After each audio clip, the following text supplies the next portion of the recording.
हरे कृष्ण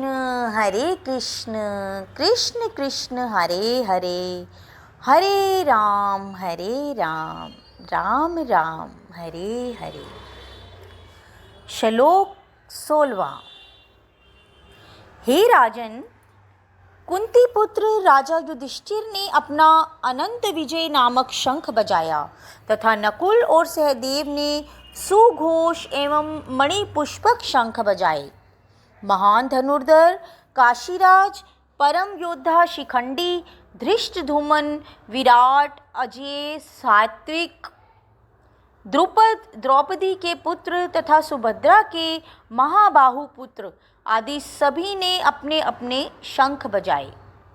तात्पर्य है, संजय ने राजा धृतराष्ट्र को अत्यंत चतुराई से यह बताया कि पांडु के पुत्रों को धोखा देने तथा राज्य सिंहासन पर अपने पुत्रों को आसीन कराने की यह अविवेकपूर्ण नीति श्लाघनीय नहीं थी। लक्षणों से पहले ही यह सूचित हो रहा था कि इस महायुद्ध में सारा कुरुवंश मारा जाएगा।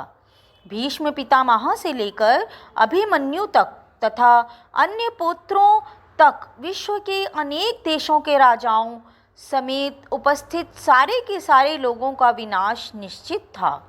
यह सारी दुर्घटना राजा धृतराष्ट्र के कारण होने जा रही थी, क्योंकि उसने अपने पुत्रों की कुनीति को प्रोत्साहन दिया था।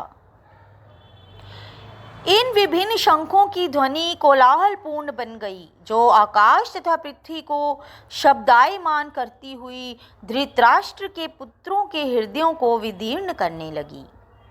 तात्पर्य है, जब भीष्म तथा दुर्योधन के पक्ष के अन्य वीरों ने अपने अपने शंख बजाए तो पांडवों के हृदय विदीर्ण नहीं हुए।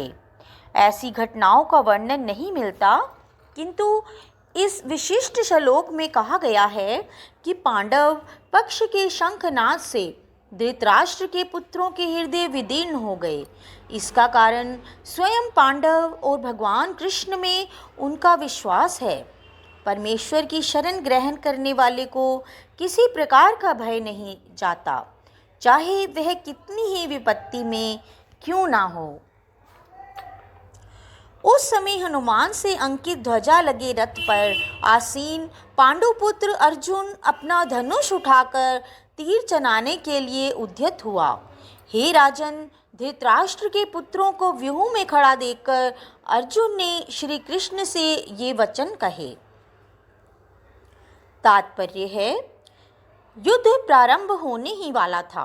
उपर्युक्त कथन से ज्ञात होता है कि पांडवों की सेना की अप्रत्याशित व्यवस्था से धृतराष्ट्र के पुत्र बहुत कुछ निरुत्साहित थे, क्योंकि युद्ध भूमि में पांडवों का निर्देशन भगवान कृष्ण के आदेश के अनुसार हो रहा था। अर्जुन की ध्वजा पर हनुमान का चिन्ह भी विजय का सूचक है, क्योंकि हनुमान ने राम तथा रावण युद्ध में राम की सहायता की थी, जिससे राम विजयी हुए थे। इस समय अर्जुन की सहायता के लिए उनके रथ पर राम तथा हनुमान दोनों उपस्थित थे।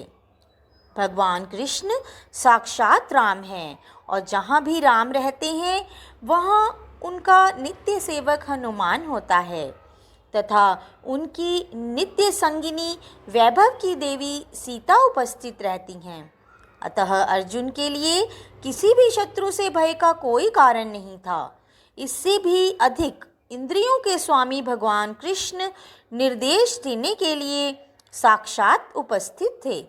इस प्रकार अर्जुन को युद्ध करने के मामले में सारा सत्परामर्श प्राप्त था। ऐसी स्थितियों में जिनकी व्यवस्था भगवान ने अपने शाश्वत भक्त के लिए की थी, निश्चित विजय के लक्षण थे। हरे कृष्ण कृष्ण कृष्ण हरे हरे, हरे राम राम राम हरे हरे।